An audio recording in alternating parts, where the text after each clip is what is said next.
Almost everyone hopes for a perfect partner from the Creator, a partner who will understand us, care for us. And for love, we make so many promises to our partner. We are even willing to sacrifice our lives for them. If they wish, we can even bring them the stars from the sky, isn't it? Today's story is about a boy who went to bring a falling star from the sky to prove his love for his beloved. The question is, did he find the star? What happened to him? Let's not delay and start the story. About 150 years ago in England, there was a village called Wall. The village was named Wall because of a massive stone wall next to it.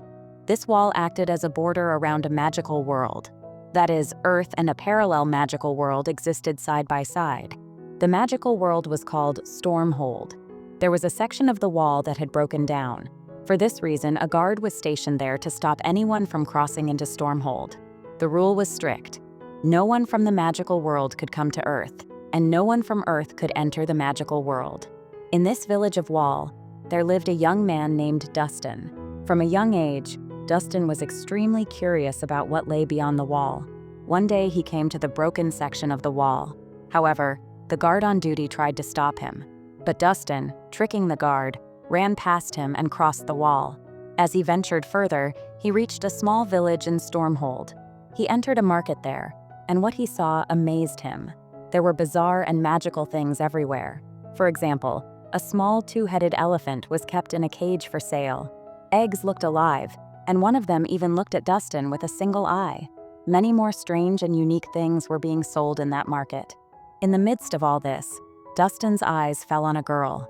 The moment he saw her, he fell in love. The girl was taking care of a shop and, with a slight smile, looked at Dustin. Her name was Una. The shop owner, a witch, noticed Dustin and, annoyed, told Una, "Give this boy what he needs and get rid of him quickly." But something magical happened between Dustin and Una during that first glance. Dustin asked the girl for a blue flower. When he asked the price, Una replied, "Its price is a kiss." Without hesitation, Dustin kissed Una. Una then took Dustin inside her shop. Dustin noticed that Una was tied with a magical rope. Dustin tried to cut the rope, but it magically reattached itself. Una explained that the witch had cursed her and kept her captive. She also revealed that she was a princess of Stormhold. After this, Dustin returned to his own world. 9 long months passed. One night, the guard from the wall came to Dustin's house and delivered a gift sent from beyond the wall. Dustin opened the box and found a small baby inside. Along with the baby, there was a letter, the blue flower, and a Babylon candle. Dustin realized that the child was his and Una's. The letter also revealed the child's name, Tristan, as written by Una. 18 years passed. Tristan grew into a handsome young man. In the meantime, he fell in love with a girl named Victoria. However, Victoria didn't love him back. She was in love with another man named Henry. Victoria, for her own convenience, kept relationships with both Tristan and Henry. One night, Tristan and Victoria were sitting in a park, spending time together. The scene shifts to show the king of Stormhold at that time. The king was on his deathbed, waiting to take his last breath. To declare the next ruler of Stormhold, he summoned all his sons. Holding his magical locket, he said, "If only Una were with us today, how wonderful it would be." This revealed that Una was the true princess of Stormhold. The king then held up his magical locket and declared, "The true heir to the throne of Stormhold will be the one who can retrieve this locket and bring it back. Only then can they ascend to the throne." This was the law of the land.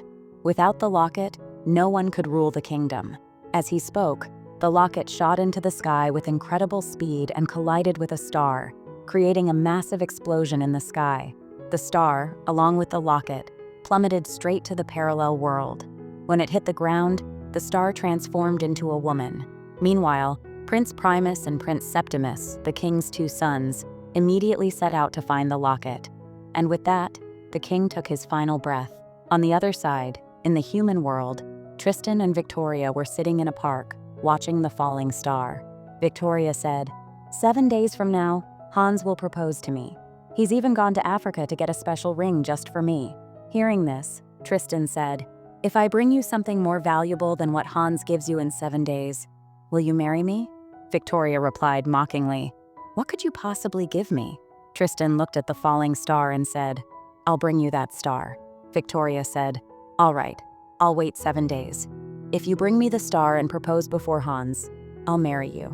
Meanwhile, the star that had fallen with the locket had transformed into a woman. As she regained consciousness, she tried to figure out where she was. The impact of her fall had left a massive crater on the ground. Next to her lay the locket, which she picked up and wore around her neck. Back in the human world, Tristan, determined to keep his promise to Victoria, went straight to the broken wall. However, the guard refused to let him cross the wall. Disappointed, Tristan returned home. His father, Dustin, had realized that Tristan had tried to cross the wall. For the first time in 18 years, Dustin told Tristan about his mother. He also gave him a letter, a Babylon candle, and the blue flower that Una had left for him. After reading the letter, Tristan vowed to find his mother no matter what. The letter also explained how to use the Babylon candle. By lighting it and thinking of a place, the candle would instantly take him there. Dustin handed Tristan the chain and the blue flower that Una had given him. Tristan lit the candle, thinking of his mother. But at that moment, he also remembered the promise he made to Victoria. Instantly, Tristan disappeared right in front of his father. Through a portal, he landed directly on top of the fallen star. When Tristan saw her, he was stunned. She was incredibly beautiful, and her body glowed like a star. Her name was Yvain. However, Tristan initially mistook Yvain for his mother. Yvain said, "In what way do I look like your mother?" She then explained everything, that she had fallen to Earth because of the locket's impact. Meanwhile, Prince Primus and Prince Septimus continued their search for the locket. The scene now shifts to the three witches. These were three sisters who had been waiting for a falling star for centuries. If they could cut out and eat the heart of a fallen star, they would regain their youth for hundreds of years. Among the three, the leader was Lamia. 200 years ago, they had kept a small piece of the heart from a fallen star, thinking it might be useful someday. And now, to retrieve the newly fallen star, one of them needed to transform into a beautiful woman. Lamia ate the small piece of the old star's heart. Instantly, she transformed into a stunningly beautiful woman. But the heart was so small that her beauty would only last for 5 days. Meanwhile, Tristan was still with Yvain. Tristan had learned that Yvain was the fallen star, so he tied Yvain with the magical chain his mother had given him to bring her along. In return, he promised to give Yvain the Babylon candle so she could return to her home. For this reason, Yvain agreed to go with him to Victoria. On the other side, Lamia encountered a man and his goat while on her journey. To find the star, she needed a carriage. So, using magic, she turned the innocent man into a goat. Now, with 2 goats, she had the means to pull her carriage. As Lamia searched for the star, she came across the witch who had imprisoned Una. This witch liked Lamia very much. So, she treated Lamia with great care and respect. By mistake, Lamia revealed the secret about the fallen star. The witch lamented, saying, "If only I could eat the star's heart too." Hearing this, Lamia immediately cursed her, saying, "Even if the star is right in front of you, you will never be able to see it." As Yvain continued on the journey, she became very tired. She asked Tristan to bring her some food. Tristan tied her to a tree and went off in search of food. Exhausted, Yvain fell asleep right there. When she woke up, it was already night. Suddenly, a unicorn appeared in front of her. The unicorn had been sent from the heavens to help her. With its magic, it untied Yvain. Meanwhile, Lamia communicated with her 2 sisters through a magical mirror. These witches could use their magic to predict the future.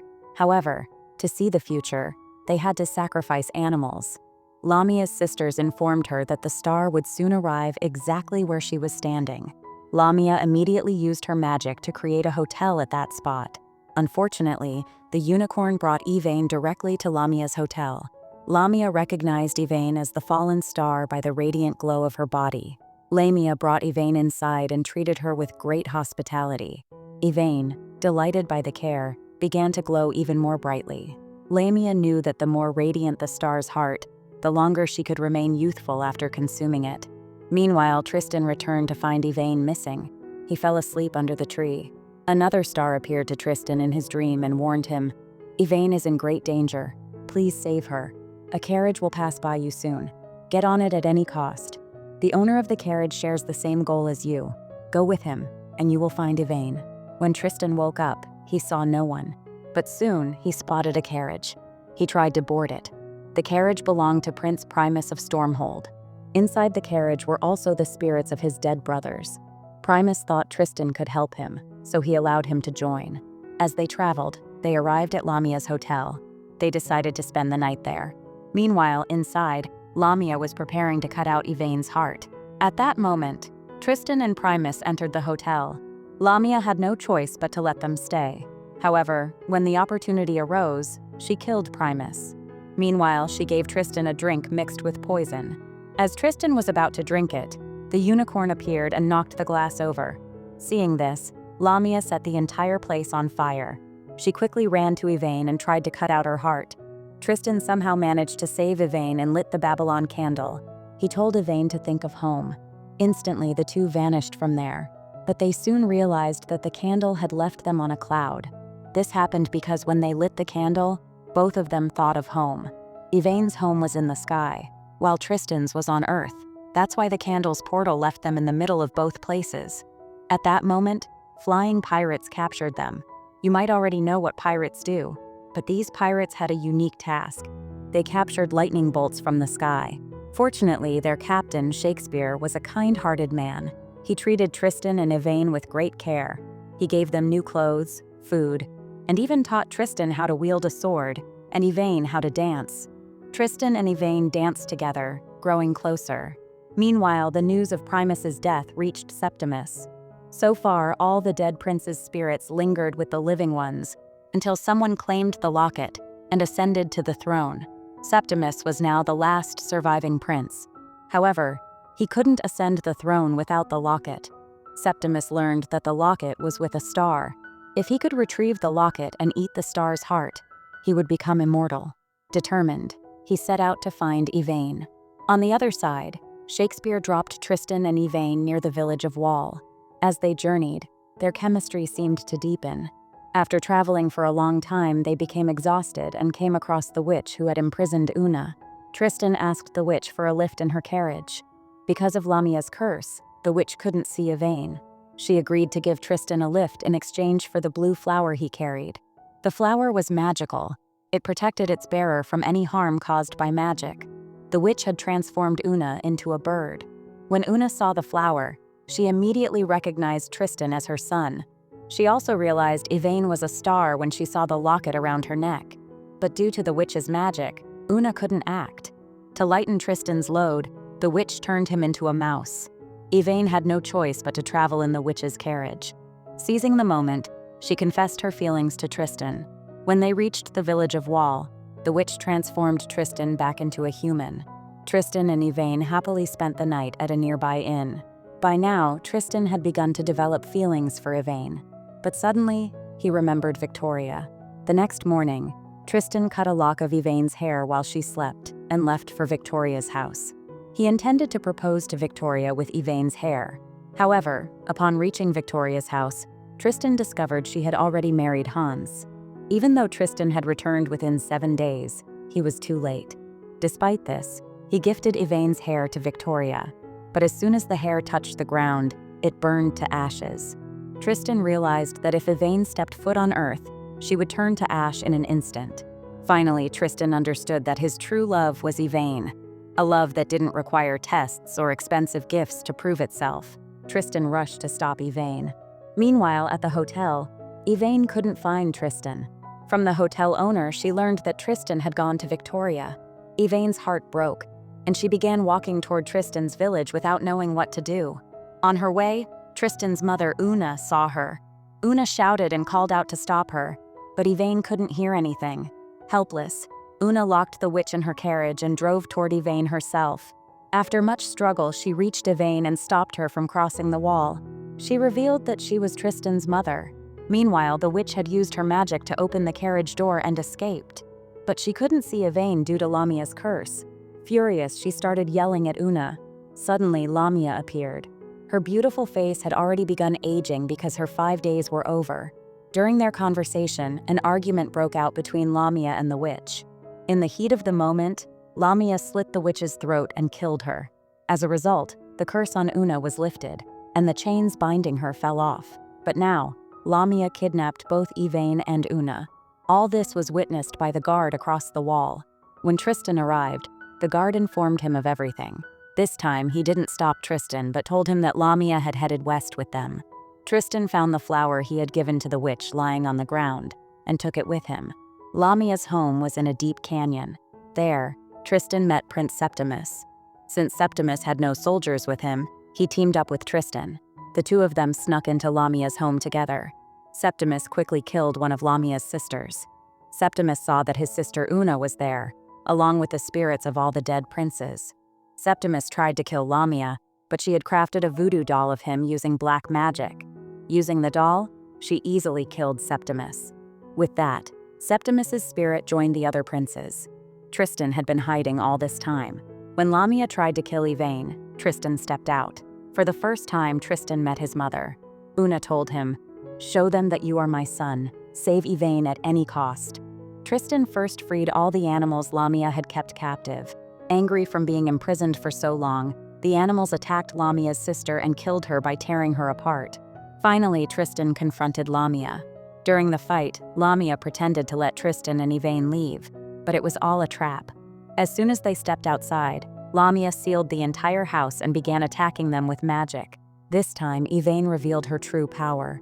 She embraced Tristan and emitted such a bright light from her body that Lamia couldn't bear it. In a massive explosion, Lamia was destroyed. Seeing this, the spirits of the princes were overjoyed. But they wondered, who will be the king of Stormhold now that all the princes are dead? At that moment, Una said, "Tristan will be the next king of Stormhold." Hearing this, the spirits of the princes disappeared instantly.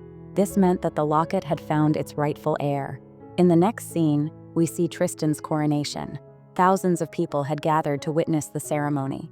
During the event, Una gave them another Babylon candle as a gift. Tristan and Yvain were married. Many people from Earth also came to witness Tristan's coronation. Even Victoria attended the ceremony with her husband. From her expression, it seemed she deeply regretted letting Tristan go. Finally, Stormhold had its rightful king and was filled with joy. Everyone lived happily ever after. And with this extraordinary fantasy movie comes to an end.